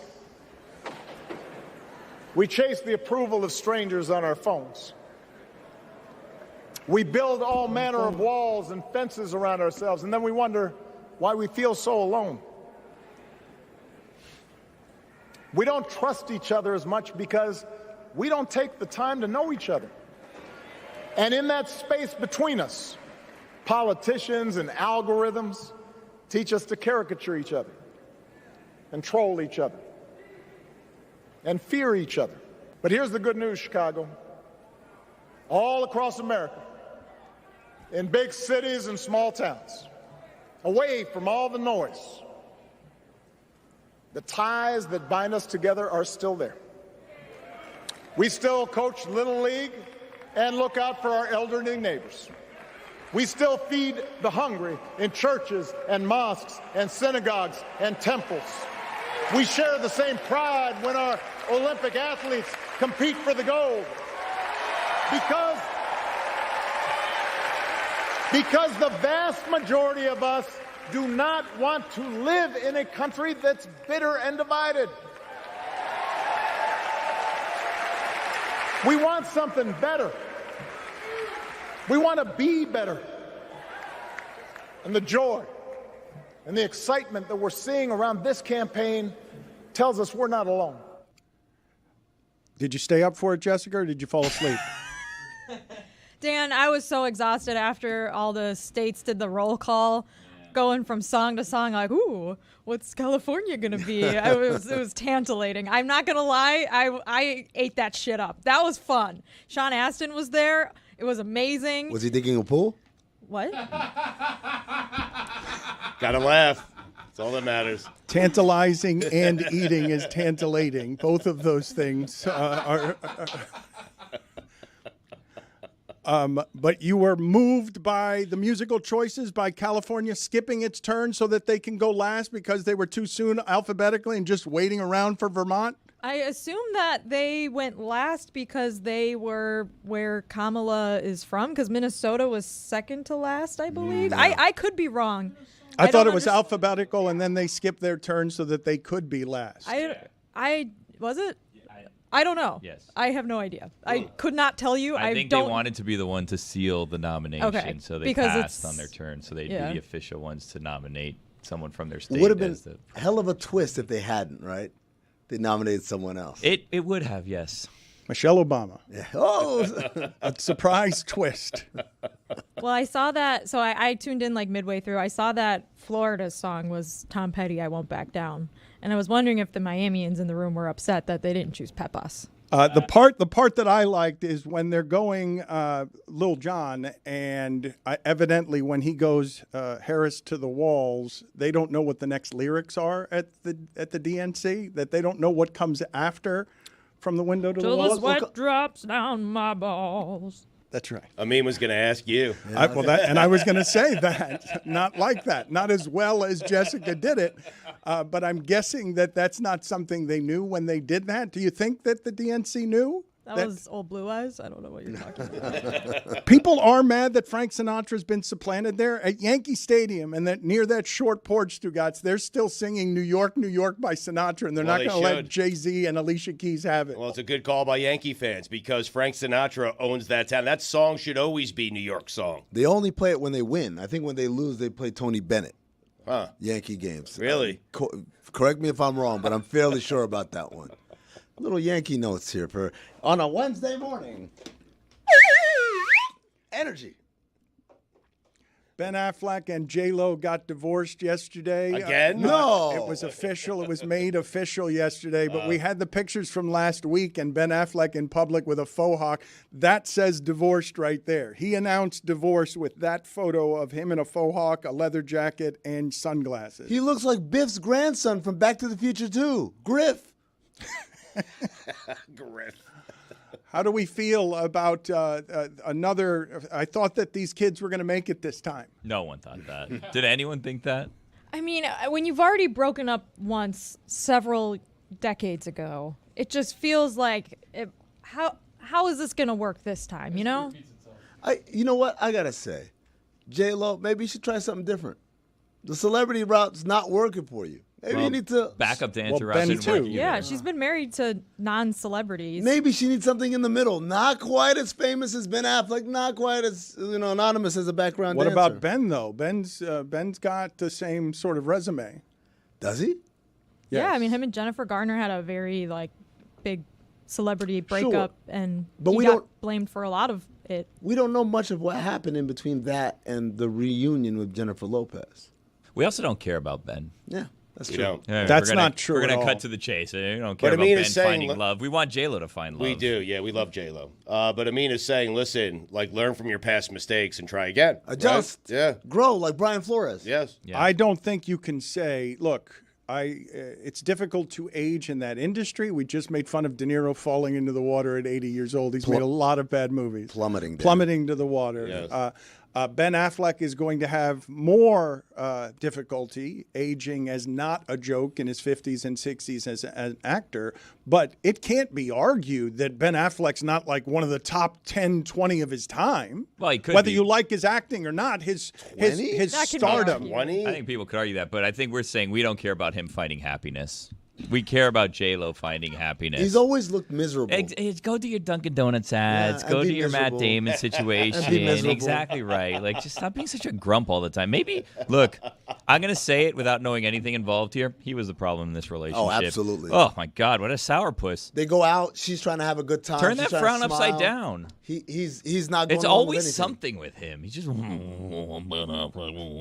Well, it's cigarettes and a drinking issue. Oh, look at me. I have a big and Dunkin' giant Donuts. dragon tattoo on my back. He's rolling, Dan. Yeah, please get out of here. We were talking before, Jess and I, before the show started, about this situation and this breakup. And I think we came to a conclusion that not many people will agree with, but I think it could be discussed here. J-Lo was the biggest loser in the whole COVID situation, right? How? Like, because she was at the top of the world with A-Rod right before the world got shut down. She just comes off performing at the Super Bowl that happens like 2 weeks before they And shut Hustlers, down right? everything. Like Hustlers was Hustlers a had just moment come for her out. Yeah. because she looked great. She learned how to do all the dancing. It was like one of the first, like, actually really good movies that she was in. I actually really liked it. Whoa. Anaconda was like a word. Made in Manhattan. I actually never Hello. saw Anaconda. You Should I didn't watch miss any. Anaconda? What? You didn't miss He missed it. everything. I mean, Jeez. 3 whiskeys. That's Spoiler breakfast on the alert, river. at one point, John Voight gets spit up by the anaconda, and before dying, while covered in anaconda fluids, he winks. He winks. You don't love that? that's sounds everything. awesome. Yes. Yeah, that sounds great. Like a Costanza wink. But she was like, at the time, was like one of the biggest celebrities out there, right? Yeah, she was having a moment in 2019. Terribly 2020. timed moment, though, because the world shut down. And then I guess when things started opening up again, she started trying to do like a world tour, and she wanted Well, they to have also like a Taylor they had Swift to moment. postpone their wedding, right? Her and A-Rod were supposed to Exactly get married. right. I What think could they have had to been? postpone their wedding like Because a of couple COVID? times because of COVID. Check me on that. I but- hope they got the deposit back. Well, they never did get married, correct? No, they because of didn't. COVID. But yeah. she had that gigantic ring. She did. COVID really tested a lot of relationships, and theirs was one of them. And unfortunately, it didn't failed work to- out. And then what happens? She's left in this vulnerable state where she starts making some of the same mistakes as she had previously made. She goes back to Sourpuss Ben. He's and you know his whole thing. We've gone over that. So and who now is- look at where we are. Who is the celebrity you're rooting for love for the most? Is it J-Lo? Is it Jennifer Aniston? It's not Affleck? You're rooting? Not Affleck. It's always Jennifer Aniston. I mean, Hasn't she found love? I don't know. I think, well, if it's always, shouldn't you? I mean, I should know. I should be keeping track of this. Yeah, You're right. I mean, you just said always, We just and then, root for her. and then I you mean- just right after that just spewed your general ignorance. You don't actually know anything Oh, here. thank you. I kind of want to go back and rewatch the J-Lo video. I guess movie music video on To see if there Amazon were where signs? it's like about her finding like the greatest love in her life, and then they filmed a documentary about making it, which I did not watch, but apparently they're both in it, and now I'm like, well, I kind of want to go do some revisionist history on this. And on top of that, Fascinating text. ticket sales were very poor for her concert. And that documentary, Beyonce did the same thing without doing any harm to her career. Beyonce put out a documentary that was an intimate look at her life, and there was nothing in it. It was empty. We were better off with the mystery. But it didn't do any damage to her. J-Lo actually did some damage to herself by financing her own movie, showing us the innards of her life, and buying nothing with the public with it. But it was weird, right? Like, wasn't that the whole thing? Like, it was just like a really strange. It was so weird. movie. It was two things. It was a movie, and then it was like a documentary, right? And Yes. the documentary had Ben Affleck in it. So did the movie Yes, but as a cameo, like, dressed up as someone else. why did you do it? And he's like, I don't know. He said, like, he gave an answer that was definitely a harbinger clear of like, yes, this Yeah. relationship isn't going to work We were out. all getting weird vibes from the media going on around that time. She also had that movie with Maluma where she finally found love, that it was like on Peacock or something, which is like great. And then she had that action movie on Amazon Prime. Oh, where it's yeah. Like, Did was you a watch good that one. movie? Of course I watched that movie. That was the one where she's like on the run with some guy that they were about to get married and they're on some island and like someone's chasing them. Oh, yeah, no, it's the best. Sounds like Fugitive. Machine guns. She gets married a lot, like not just in real life and movies. She's just a hopeless romantic. That's why I think we all want her to find love and just finally be happy.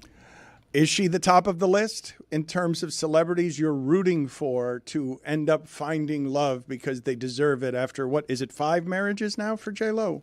I think 4. I think she's been married 4 times. I think sometimes you're just looking in the wrong places, Dano. I think, you know. Got to make adjustments. It does seem like she Brian found Flores. love at times, maybe not like a permanent, lasting love. But her and Mark Anthony, they have several children together. They were married for almost a decade, maybe longer. Maybe it's a little bit like the Seinfeld situation. Anyone can take a reservation. Ultimately, it's the holding of the reservation that makes it functional. And she can get a relationship, get a marriage, but she got to hold it. And in order to hold it, it takes 2 sets of hands, hers and the significant other. And I just think she's been looking at the wrong hands.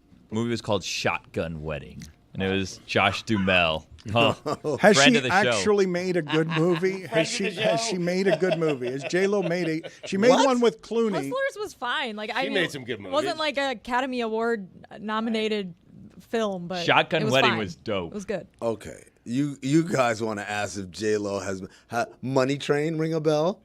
No.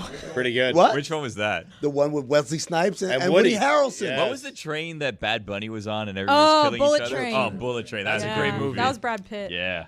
Also, she was also in Monster-in-Law. That was fun. Right? No? Okay. The Wedding Planner. See what I'm good. saying about weddings? The with Cell? Monster-in-law? U-Turn. Out of Sight. None of these ring Out a of bell? Sight is Out good. of Sight was with Clooney. Put it Yeah. on the poll, please, Juju, at Le Batard Show. Are you looking for love in all the wrong places if you've gone sniffing around Affleck twice? Geely? That one was that one was- wasn't as bad as people What? said. I thought she won like a Razzie for that. Yeah, that one That's wasn't an as bad. all-time awful movie, No, just Billy. because people said that, I watched it. I was like, this is fine. When you say to me worst movies of all time, I've never even seen it, but that's what I go to. I know Ishtar. you gotta watch it because when you watch it, you're like, this isn't actually the worst movie of all time. And if you don't want to watch it, you can always listen to Cinephobe, the podcast where Zach Harper and I watch movies that are poorly rated on Rotten Tomatoes. And we try to ascertain whether they're actually poorly rated or maybe didn't get a fair shake. It's Cinephobe. It's produced by Anthony Mays. And we reviewed that movie, Geely, about probably 100, 200 episodes ago. So go ahead and look it up. The start of that promo was really clean. I know. Kind of That petered movie- out at the end. Minor penalty, 2 minutes, rambling. Stugotz farted out of the side of his face the movie Ishtar, which is It's a reflex reaction. It Dan. is the original terrible movie with a giant budget. I'm going to go to do my hard time, folks. Yes. She played Selena. Like that, she was critically acclaimed for that role. But it is a movie that is viewed. That in Ishtar are the two. Doesn't she have another one? Jersey something? Jersey Girl, maybe. Fly Girl. She was in Ice Age, Continental Drift. Jersey Mike's. That may be her best movie. I'm not really familiar with the J-Lo filmography or discography. I'm not going to lie. Like, J-Lo was never really my jam. I mostly consumed J-Lo through, like, the pop culture circus of her relationships, which, is like a little... It's fluff. Like, we don't really know these people. We don't know what's going on. We don't know what happened with her and Ben Affleck either time. They're not people that we've actually ever met. She was in Ants. Or Diddy, whose reputation has taken a hit recently because it's always interesting to see how it is that these Should people she circle back age. there or no? No, I would. Yeah, let's not. That seems You've gone too far. Seems like a Exactly bad right. idea. Yes, just a general bad idea. A there. reclamation project. I think we can all agree on that. But I wouldn't go down that path. Billy, did A-Rod also have his moment before COVID, and has that sort of declined since then? The problem with that relationship, and I'm just speaking for me personally and my feelings, I was very interested in the two of them together and couldn't give a darn about the two of them apart. Wow. Yeah. Interesting. And A there lot of people feel that way. Well, he just made the argument on both what happened to them and why it is that we care about couples finding love, because you were also rooting for A-Rod to find love there. Oh, she was in Parker. Parker.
Stugotz, you have heard me lament in the way that things have sped up in coverage of sports and just social media addictions in general. Mm-hmm.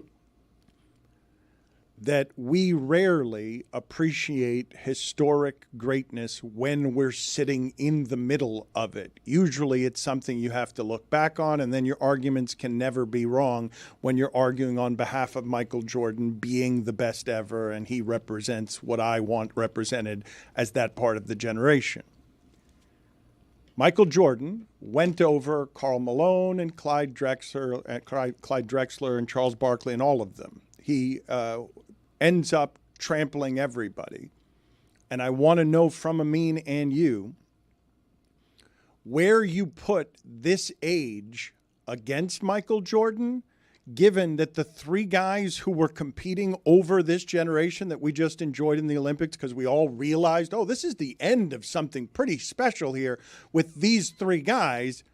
You had three Jordans going against each other, and one of them had a more valuable shot than the others. Jordan didn't have to play against anybody who was making all the threes, who was shooting like Curry. He only had to do it against Reggie Miller. Right. The game's math changed, and then Durant joins Curry, and LeBron can't get to a couple of the championships from there. So, I mean, historically, how will we regard the three guys who end up elbowing out Melo and Dwayne Wade and Chris Paul, whereas the previous generation, Michael Jordan was there to vanquish all comers, but I don't know that Drexler was as good as Curry or Durant are. Yeah, I don't think Drexler specifically is as good as those guys that you named, but I think people would name different names from that era. They would say, you know, Charles Malone, yeah, Elijah Wan, Patrick Ewing, yes, Shaquille O'Neal. Mm-hmm. Like, those are the names of that era. Now, all of them are big guys because that was what the game was. The game was center-driven, big man-driven. And then if you think about it, like, shooting guard was kind of like the least glamorous position. And then, you know, Jordan kind of changed that. But then, I mean, that's the hard part about comparing eras. That's why, like, I'm not a big fan of the LeBron or Jordan conversation, because there's so many variables that every one of these great players both benefited from and were penalized by. I'm just asking you to put this group, these three unprecedented players having to play each other at the same time, put the generation in some sort of context before it ends here. Are you talking LeBron, Curry, and Durant, those three I'm in talking particular? about how wonderful a time it was in basketball to see these guys fight over a decade for all the titles. Well, I mean, it's not over yet. Like, all three of those guys are still really good, and they all three of their teams have aspirations of continuing. It is to all play. over. You think it's over? It ended last year. I told you this last year, and you disagree with it. You believe in old guys forever. You believe in the old guy ability to summon something, and the young guys took the league last year. That one is obvious. Those three guys will not have a better chance than the ones they've already had. I disagree on the grounds that it's not like those three guys came short. I think the supporting cast around them came short. They were not provided with all the tools necessary. So, by way of example, if you take Jason Tatum off the Celtics and you put Kevin Durant, you think the Celtics aren't as good? But that's not what happened. But that's Kevin Durant joined Jason Tatum's Celtics to win the 2 titles that he won. But my point Now is, you're talking. My point is this, Dan. My point is, it's not that Durant and LeBron and Curry, like, their time is over.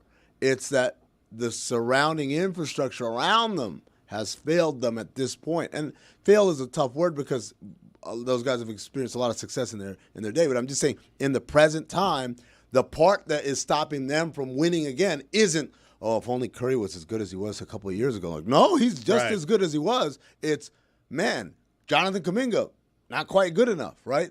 Klay Thompson, not quite as good as he once was. And so I'm not going to sit here and say it's over for any of those three guys because they're still playing at an extremely high level. It's just, how do we get them the help and support they need? I would say for LeBron, it's over. Like, LeBron has shifted his focus. I want to be there for my kid. I want to play with my kid. He's not chasing championships. If he wins one more in L.A., great.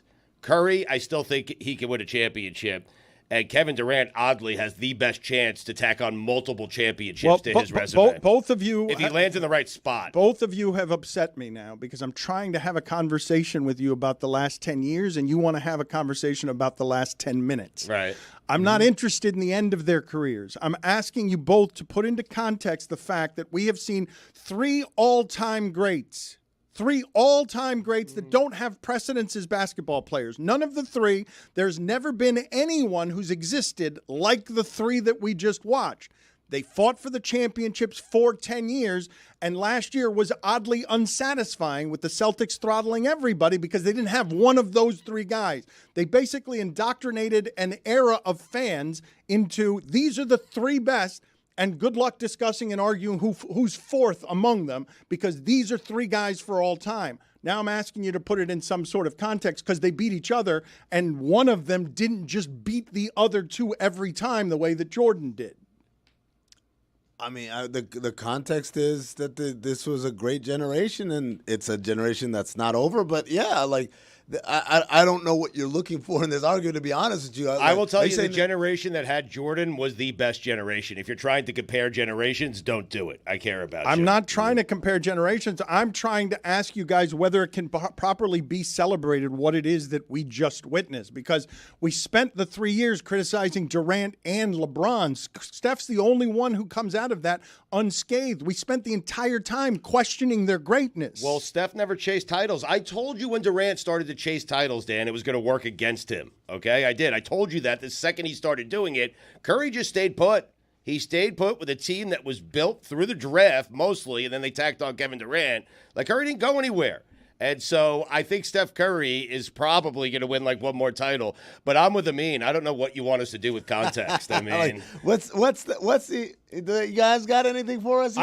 I just think it's great. No, but I think it's an era for all time is my point. It's the only one that pales. Your parents, okay, can tell you all about Wilt and Bill Russell, and no one can explain to you how it is that actually Bill Russell ended up dominating a player like Wilt, who was the better player, like in an obvious way. That time is so far in the past, it might as well be ancient fossilized nostalgia. We're living in a time for all time right now, and it's what you just felt during the Olympics. The fact that you sort of realized it while they're taking out the Wembanyamas and the Jokic's, who are now, as you argue on behalf of, they've still got time left. I mean, they've had the sport taken from them by who is regarded as the best in the world, and it's Jokic. It's by consensus. It's whether you like him or and not. the Celtics. But they've had the sport taken. Best player in the world title is not something we'd give Steph, Kevin, or Durant, or LeBron right now. Right. In the words of Ricky Bobby's dad, oh, you could be second, you could be third. Like, okay, so they're not the best. You think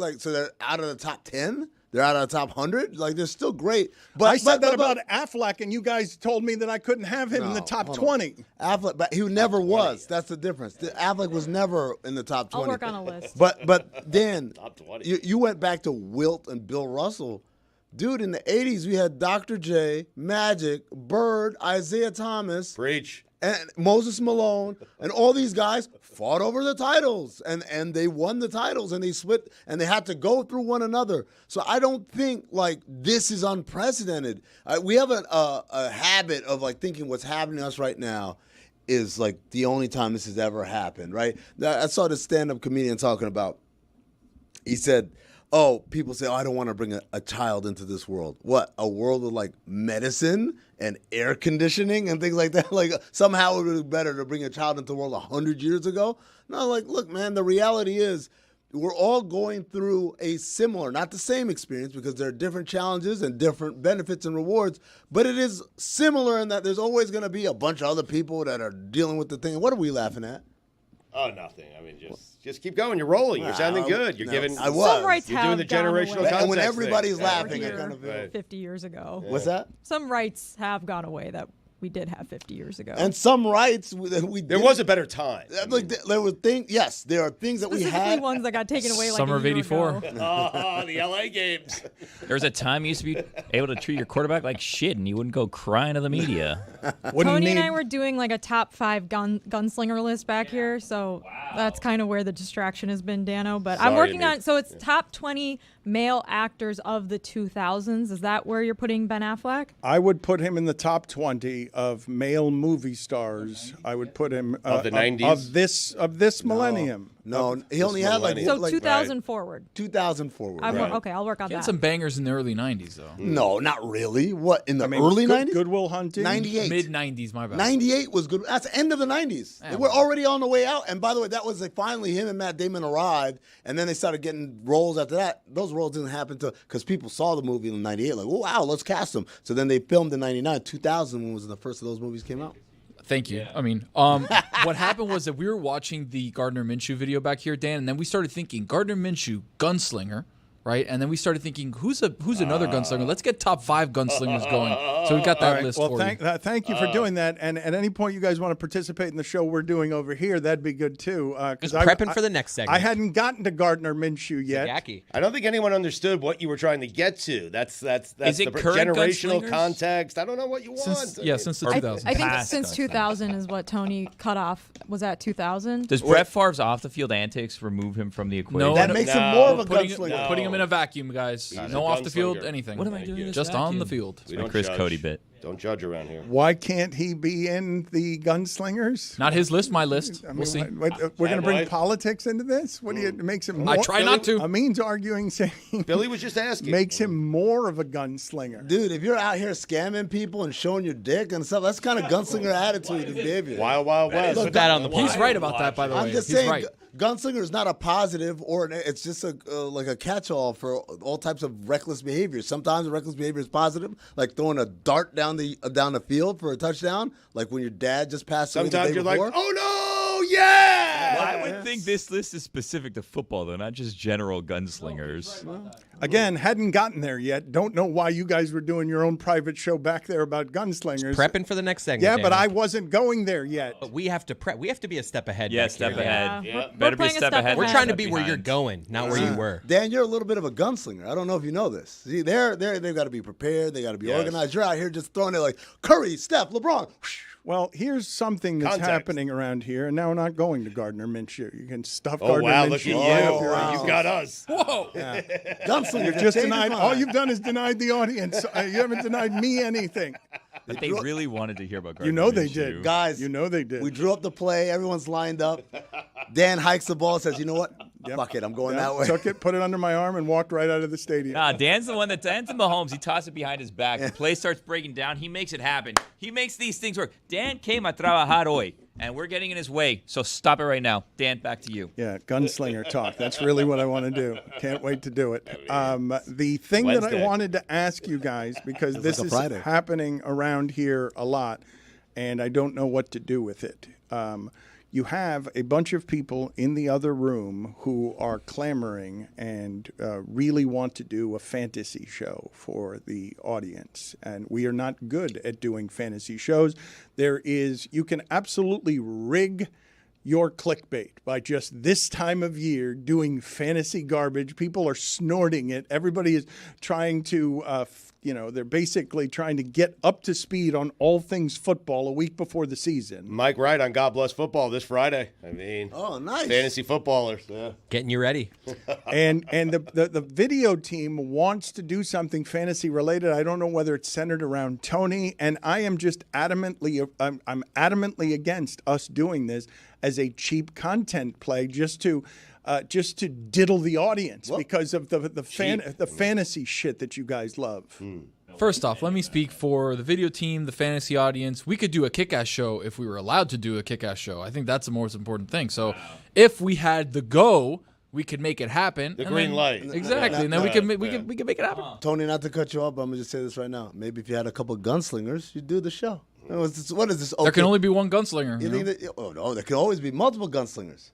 You think Make it happen? gunslingers wait for an okay? They just gunsling. That's what they do. Also, diddlers. Not the word I would I'm not here to use. diddle the audience, by the way. The fantasy stuff is It's disgusting to me. Now, It's I disgusting maintain, how Dan, much you guys eat it up. I maintain that if we started a fantasy show, and Tony's right, it needs to be a good fantasy show. We could turn anyone into a fantasy expert. Well, no, we can. you can't. No, That's I think part we of the can. It's a guessing game. No, Billy. I know you mean, think we can. I right. think a lot of people think we can. I think that's the problem.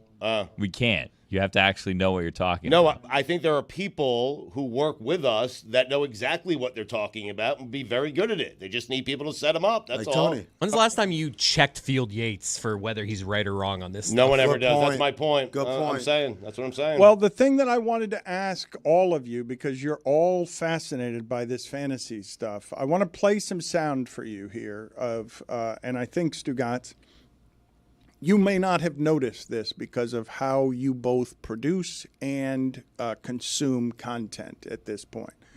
But whether it's Hassan Piker or people like Warren Sharp, there are a whole lot of people in the democracy of the podcast space who are aggressive, type A personalities on how it is they're going to conquer everybody by having better and more information than others. Yep. And they found a way to, I don't know what Warren Sharp's past is, but a lot of people who didn't like their happiness in law, like Mike Florio or one of the original content monsters, they wanted another career. They found that the sports industry was ripe with both people who were cavemen and kind of lazy. And so they have more information and better information than most, but having that information doesn't necessarily result in you being able to predict results, because I'm going to play some sound for you here of Warren Sharp, who is excellent at football information. I honestly don't know what his past was, but I'm going to just give you a 2-minute breakdown of him talking about all Tua things. And this guy's preordained right to this as a career, Stugotz, is just that his information is really good and people trust that he's making value measurements on the NFL that have more data than most. Tua's rookie season was 2020, second season was 2021, both of which were under Brian Flores. His rookie season and his second season, you know where the Dolphins' offensive line ranked? Dead last. They were the worst in pass block win rate. They were the worst in PFF grades, the worst offensive line in the league. His receiving core those 2 years, you know where they ranked?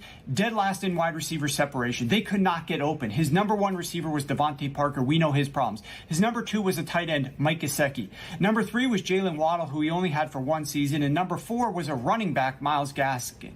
An utter catastrophe of guys, mostly with limited skill and no ability to separate. They also ranked second to last in yards after the catch, obviously because they were not being able to get open.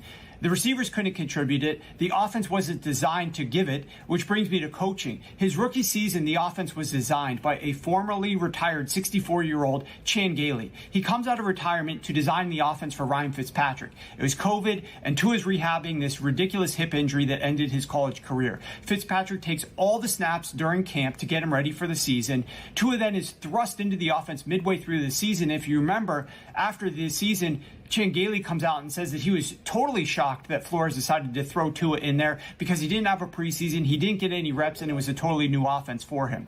Gailey doesn't make many changes to the offense, forces Tua to play Ryan Fitzpatrick's offense, and obviously it's a disaster. Then you go to 2021. He's got co-offensive coordinators this season, so new set of coordinators, George Godsey and Eric Studesville. These guys have no experience calling plays. It was very confusing who was going to do what. Brian Flores doesn't announce who's going to be doing what. His number one receiver misses 7 games. His receivers have the worst separation in the NFL. He's playing behind the worst offensive line in the NFL yet again. And his running backs ranked 30th in rushing efficiency. So he's got nothing on the ground. His receivers aren't helping. His offensive line is terrible. The play calling is not good. And despite all of that, he improves in nearly every single stable quarterback metric across the board. So you're going to look at his overall stats and say, oh, Tua wasn't great his first 2 years in the NFL. Maybe you could say that if you want to. It's a bad argument to make considering everything else that went around him and what we have seen these last couple of years when he's been actually playing in a competent offense with decent play calling and a little bit better structure. You chose that video over Gunslinger Talk? I mean, Jesus. Knows what he's talking Tighten about. it up. Correct? I mean, Guy was an engineer. How about you put your hand in the dirt? Yeah. Jeez. Oh, God. You're Final penalty, Kim 2 minutes, Bokamp rambling. thinks. We said sharp? We said sharp? I sent Sharp to the penalty box. It was rambling, but I will just say to you, all of it was set up for the following. Clearly knows what he's talking about, and when he came on with us, went 0 for 13 picking games and had to give people a subscription rate of $1 because he was so embarrassed, because all of the knowledge in the world doesn't actually help you predict the results in real or in fantasy. But you guys would be here to tell me I'm wrong, correct? That in fantasy you can have information that's better than all the people you're competing against. Sure, you can, but I think fantasy is a lot about the vibes too, Dan. The show has to have vibes on it, right? It has to be fun. It has to be getting you ready for the week. It has to be like, all right, we're starting these guys, we're not starting these guys, but it's got to be fun. If it's just information driven, it's kind of boring. Yeah, you got to give the people something. Got to give the people what they want.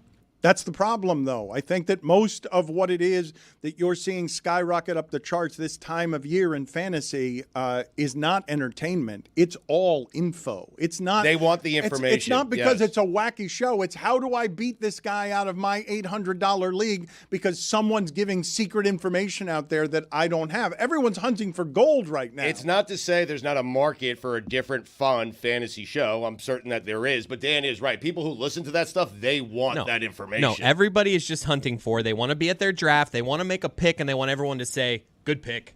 Good pick. Well, yeah, of and course, I need other people to tell me who those good picks are going to be. Who am I taking in the 7th round? Where's the value? I just want people to congratulate me. I don't actually care if I win in fantasy. I just want there's nothing worse than you go up to your board in the draft, you put your sticker there, and just silence. Or one of these There's moves. no bad. I'd rather be mocked for a bad pick Yeah. than just silence. That eerie. It's like the longest walk back to your table when you're at the draft, and there's just nothing said. What is he doing? Are you guys still doing physical in-person I have a couple. drafts? Those are the best. I never do that. No, I don't The like online doing ones that. are faster, but I love a good. Let's all get together. Let's the talk lights shit. are flowing. Ah, But I mean, they also live in the same place where they grew up, so they have bigger friend groups here. Like I don't have any friends here, so that wouldn't work for me. Friendless. Chris Cody, you are telling me that you'd prefer the echoing laughter of drafting River Craycraft than just silence when you go to I'd your rather board? hear reach than just silence. Can you guys tell me what you think of the Warren Sharp mustache? Pornish. In general, it's aggressive. It's his signature look. Yeah. I can't imagine Warren Sharp without the mustache. That's a good point. Yes. Look, he's in the penalty box. Yes, he's in the penalty box. 2 minutes for rambling. It was good condensed information, but Stugotz, I think. Condense it more. Exactly right. Do you have? Well, he condensed 2 years into 2 minutes. Well, you can talk fast enough to have people think Let's get it down to 60. All right, so you don't think he knows what he's talking I don't about? know. Well, you're the Duke. You're ranked I'm fifth not here to start problems internationally. with Warren Sharp. That's not what I'm doing here. I like Warren Sharp. Put it on the poll. Does the Duke know more about football than Warren Sharp? one said Does the that. fifth internationally ranked fifth football insider? It's sixth. Are you fourth now? What are you? This is going to be awkward when we get to the football meetings and I see Warren Sharp, and now we're going to have to talk about this thing that Dan caused, this wedge between us. Stugotz, do you have the book bag on you that the other day you pulled out one of these magazines you're still going through to get your fantasy your fantasy secrets? Because do any of you still use any of the fantasy magazines in order to stock your team with ringers instead of listening to the 5 podcasts that have skyrocketed up the charts? I actually have a bone to pick with Warren Sharp, if we're going to be honest. Actual physical magazine. Okay. Here's the thing. I tried to get his Warren Sharp preseason book. He puts all this work into it and whatever. It's the Bible.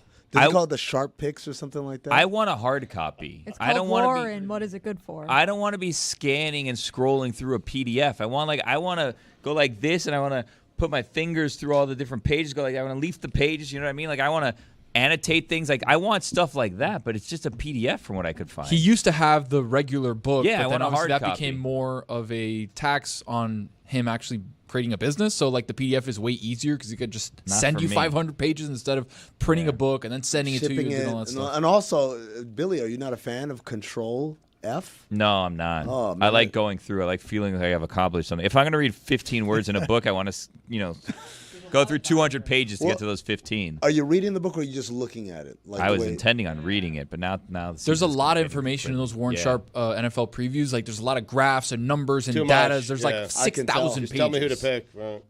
Stugotz is waving around now, and he's Phil holding. Steele, It's like seeing Donald Trump holding the Bible upside down. He doesn't totally know how to hold something that it's 350 plus pages, Dan. You want to touch it? something that needs to be read. He doesn't know how to hold it up. I got my Aaron shots. God, I'm so confused reading that. I don't know what the hell's going on. Oh, the almanac? Yeah. Does the Phil Steele tell you who the other 3 running backs were who won the Doak Walker Award 2 years in a row? I didn't get to that. I'm page. glad we got back to that Eric again today. Mangini. It went so well yesterday. Put it on the poll, please, Juju, at Le Batard Show.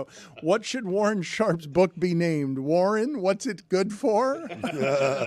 Or Sharp's Picks? Is that what you called it? Is Warren Sharp his real name? No. Sharp no, Sharp is a fake no, name, right? Of course. It is? What is it Bill Sharp? What is Larry. it? His first name No, is that, but his Sharp- last name is not Sharp. There's no way it's Sharp. It can't be Sharp, right? Find out Warren's real name for me, please. I want more information. Judge Coach, sweetie.